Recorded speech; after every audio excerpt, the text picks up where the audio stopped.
Salut tout le monde, ce soir je vous fais une vidéo posée sur mon canapé. Je suis tellement contente d'avoir un canapé.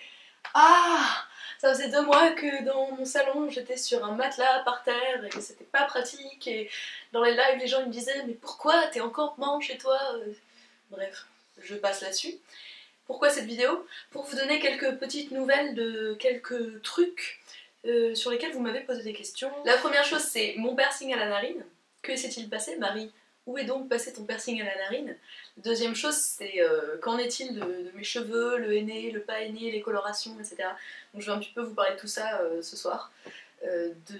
Détendu, genre tu es détendu, tu es détendu, oui je suis détendu, détendu. Commençons peut-être par le piercing. Pour faire simple, il y a environ 2 mois, je m'étais fait percer la narine avec pour envie de mettre un anneau dedans. Donc j'ai fait percer ma narine. J'ai gardé le chirurgical qui était un truc qui faisait un machin comme ça à l'intérieur, bref à l'extérieur on voyait juste un petit point. Et quand j'ai pu enfin mettre mon anneau, après 1 mois à me faire bien chier avec le truc à l'intérieur parce que c'était pas très agréable, et en plus j'ai eu un rhume, ça j'imagine que même quand on a le piercing complètement cicatrisé, ça reste pas très agréable de se moucher avec un piercing au nez, mais quand il est pas cicatrisé, c'est encore plus douloureux. Bref, j'ai attendu, et j'ai fini par mettre un anneau. D'ailleurs, j'ai eu beaucoup de mal à mettre mon anneau. Et en fait, c'est en mettant l'anneau que je me suis rendu compte que ça n'allait pas. En fait, concrètement, le trou était pas au bon endroit pour que le résultat me plaise avec un anneau. Il était trop au bord et trop... Enfin, pas assez sur le côté du nez. Alors, je pense que c'est à moitié de ma faute, à moitié de la faute de ma perceuse, parce que quand j'y suis allée, j'avais essayé avec un anneau pour bien placer le truc et tout, et je l'avais mis où je pensais que c'était bon. Et honnêtement, je pense que la perceuse n'a pas percé pile là où c'était. J'ai eu un petit doute en fait en voyant le point juste en sortant du salon de tatouage. Je me suis dit ah bon, c'était là et tout. Puis comme je me suis dit, moi j'avais essayé avec un faux anneau, donc forcément ça rend pas la même chose quand c'est le point et tout, sur le moment je me suis pas dit que c'était pas versé au bon endroit, mais après en mettant l'anneau, ça me convenait pas en gros. J'ai eu un moment de doute où en fait j'ai gardé l'anneau pendant peut-être 2 ou 3 jours en me disant peut-être que je vais m'habituer, peut-être que juste j'ai pas l'habitude et tout, et que finalement ça va me plaire et tout ça.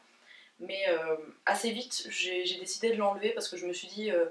Enfin, c'est idiot parce que pour l'instant il n'est pas complètement cicatrisé. Donc si j'enlève maintenant, ça fera beaucoup moins de traces, voire pas du tout. Alors que si j'attends encore 1 mois à me dire que peut-être ça va aller et qu'après je l'enlève et qu'il est complètement cicatrisé, et il reviendra jamais à la normale en fait. Pour répondre à la question, en gros il n'y a pas eu de problème, il n'y a pas eu d'infection ou quoi que ce soit. C'est juste que l'emplacement ne convenait pas avec le type de bijou que j'avais envie de mettre. Donc je suis un petit peu déçue quand même parce que j'aurais bien aimé que ça soit joli et que ça tombe au bon endroit et que ça me plaise et tout, mais je pense que j'irai pas jusqu'à le refaire à un autre endroit parce que j'aurais trop peur que ça soit encore pas vraiment au bon endroit. Et en plus, un autre truc, mais c'est tout bête, hein, mais pour se moucher, c'est impossible. Et il y a des gens, peut-être qu'ils tombent malades 1 fois par an et qu'ils se mouchent pendant 5 jours et qu'ils se disent bon, c'est pas grave. Mais moi, je sais pas si j'ai une maladie qui s'appelle la mouchite aiguë ou je ne sais quoi, mais je me mouche tout le temps en fait. Dès que je sors un peu dans le froid et tout et que je rentre, je fais le changement de température, mon nez coule et je ne supporte pas d'avoir la moindre micro-goutte à l'intérieur de ma narine, donc je me mouche tout le temps, toute l'année. Et c'était vraiment trop pénible quoi. Voilà ce qui s'est passé avec mon piercing à la narine, c'était un fail. Mais au moins je suis contente parce qu'il s'est pas du tout infecté, il est bien, il se soigne bien, ça se voit presque plus. En gros, là, bon, j'ai mis du fond de teint quand même, mais j'ai pas remis de correcteur après par-dessus. Quand je l'ai enlevé, j'ai mis consciencieusement tous les jours du gel d'aloe vera dessus, 1 à 2 fois par jour pendant environ 1 semaine. Après, je me suis dit que j'allais arrêter. Mais en gros, là, on voit juste un petit point rouge comme une petite marque d'un ancien bouton qui aurait été là. Et j'ai bon espoir pour que ça disparaisse complètement. Donc voilà. Et puis par rapport aux cheveux, alors je vous avais fait une vidéo où je vous disais que je me mettais au henné. Coucou, aujourd'hui je me fais du henné, regardez comment j'ai fait et tout, machin, j'ai décidé, je vais passer au roux et je vais rester à ça, et le henné c'est plus naturel et tout, et je veux faire du bien à mes cheveux et tout ça.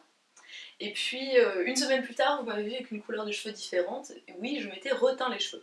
Et alors, c'est pas que j'ai décidé de retourner aux colorations chimiques, mais je vais vous expliquer un petit peu pourquoi.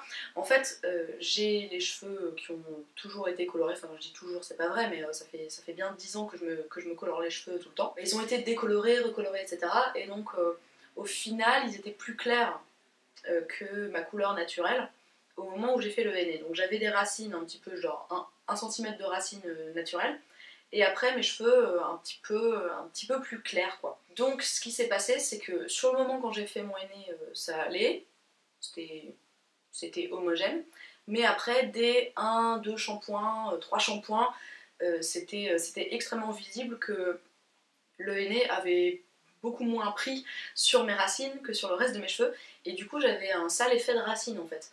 Et je me suis dit, ok, si je continue à faire du henné, mes cheveux là, en bas, toutes les longueurs vont être de plus en plus clairs parce que la coloration chimique qui est en dessous va disparaître et laisser place à un henné sur base décoloré, donc carrément orange. Et puis au niveau de mes racines, ça va être du henné par-dessus ma couleur naturelle qui est du blond foncé. Et donc ça va faire un sale effet de racine dégueulasse. Et comme mon but c'est de me laisser pousser les cheveux en mode j'ai pas tellement envie de revenir à cette longueur là parce que j'y étais il y a 1 an et depuis 1 an je laisse pousser mes cheveux, bon sang, donc non. Je me suis dit bon alors ok, qu'est-ce que je vais faire? J'ai donc décidé de prendre une coloration chimique d'une couleur châtain clair, blond foncé, enfin essayer de récupérer en fait ma couleur naturelle qui se voyait aux racines sur mes longueurs pour que le tout soit homogène et qu'après je puisse faire du henné par-dessus et que ça reste homogène. Donc je l'ai fait une fois pour l'instant et après j'ai refait un henné dessus une semaine après, donc là c'est le résultat avec le henné.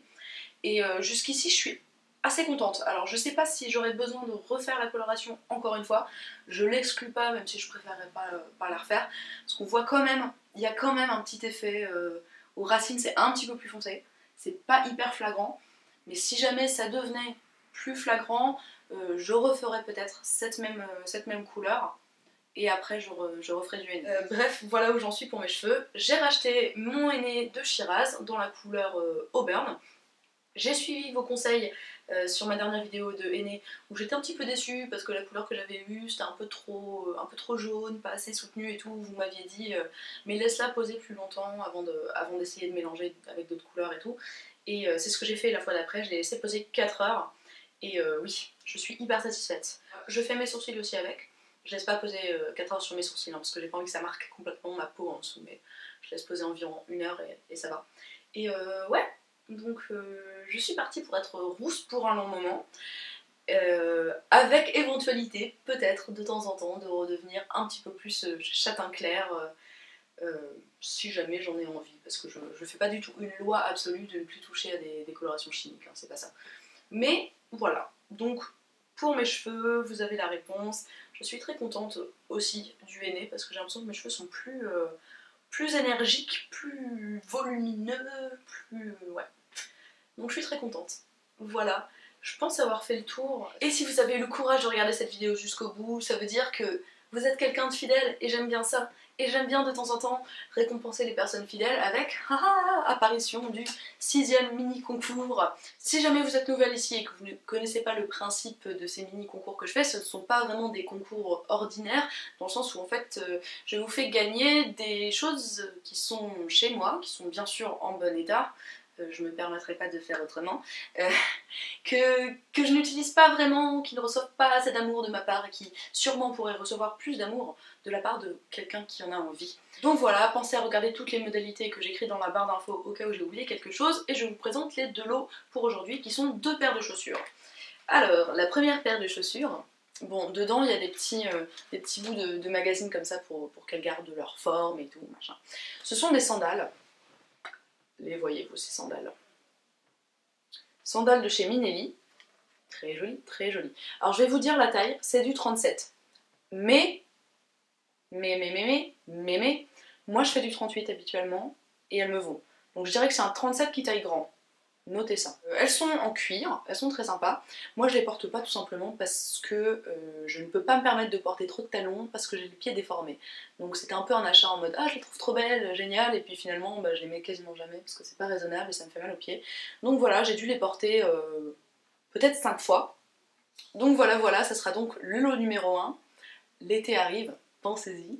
Et le lot numéro 2, ce sont des bottes complètement différents. La taille c'est du 38, un 38 normal pour le coup puisque c'est ma taille. Ce sont des bottes en daim, enfin en peau de chez Promode qui sont juste super belles. Même principe, elles ont des talons et je peux pas me permettre de mettre des talons, donc même histoire. Je les ai pas portées énormément, les semelles sont quasiment nickel, juste un petit peu les talons sont un tout petit peu élimés sur le bout comme ça, mais rien de grave. C'est des cuissardes en fait, donc si vous les portez comme ça, elles remontent au-dessus du genou, mais ce que vous pouvez faire, c'est replier ce bout là, c'est fait pour, auquel cas elles arrivent en dessous du genou et c'est des bottes normales. En général, les couleurs sont assez représentatives à l'image, hein. C'est vraiment du taupe. Voilà. Alors elles s'ouvrent à l'intérieur, pas sur toute la longueur, mais ici avec une fermeture éclair, voilà, qui fonctionne très bien. Et la seule petite chose à noter quand même pour ces bottes, c'est qu'il y a une toute petite tache ici. Voilà, c'est pas une tache de feutre ou quoi que ce soit, mais voilà, il y a dû avoir une petite goutte de je sais pas quoi qui est tombée dessus. Peut-être une petite goutte de mojito, non je déconne, la meuf qui fait semblant qu'elle sort en boîte et tout, non. C'était peut-être du thé. Voilà, si cette petite tache ne vous fait pas peur et que vous avez envie de gagner cette jolie paire de bottes, vous pouvez participer. Sur ce, j'espère que cette vidéo vous a plu, je vous souhaite une très bonne journée, une très bonne soirée et je vous dis à très bientôt. PS, si cette vidéo vous a plu et que peut-être vous avez envie de voir plus de vidéos de ce genre que je fais jamais, vous pouvez me le dire aussi dans les commentaires, comme ça peut-être que j'en ferai d'autres.